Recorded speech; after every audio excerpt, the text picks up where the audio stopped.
Okay, we just wanted to create a quick video explaining some coxswain fundamentals.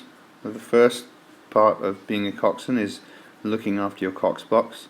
At the back of the boathouse there is what you see here, a place with a surge protector, and you use the plug charger and plug it into the cox box and make sure that it's charging overnight. So one of the important things is when you're done with practice to make sure that your cox box is charging for the next day.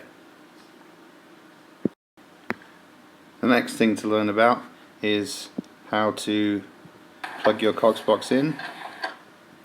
And so, when you get in a boat, you've got your cox box right here, and what you're going to do is turn your cox box on, and your cox box has got various different readouts. So I'll point some out to you. The first is the battery life, and the battery life is right there. The next thing is your strokes per meters, strokes per minute. This will tell you what rate your crew is going at. So it will tell you how many strokes that they're rowing per minute at their current cadence. The last is the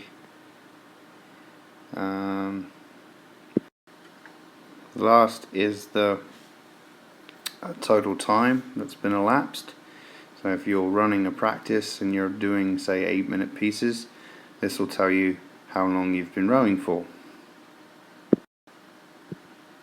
The next part of this is going to show you how to plug the cox box in, and it's quite straightforward. You take the cox box and you put it in the holder, making sure that it's a snug fit.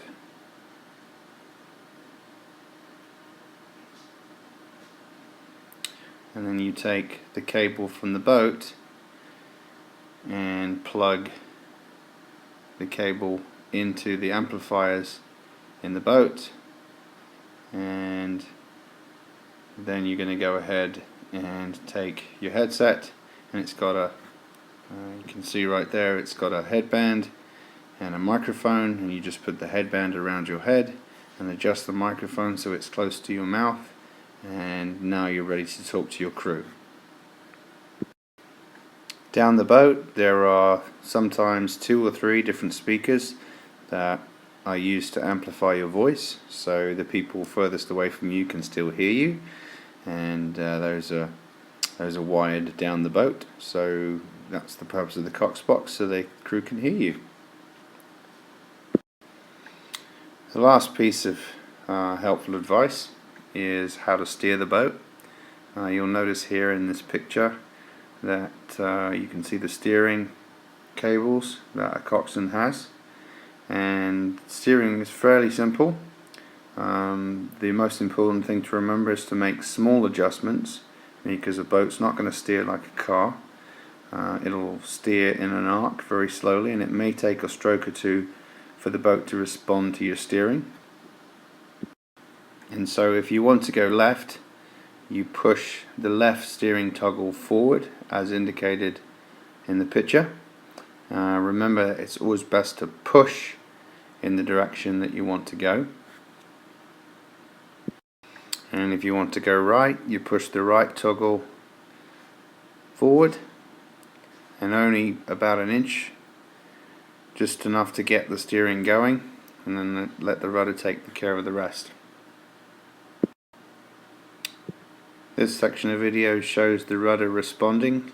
You'll notice a very small rudder, and again you want to make small movements so that there's not too much steering, because every time you apply the rudder it actually breaks the boat.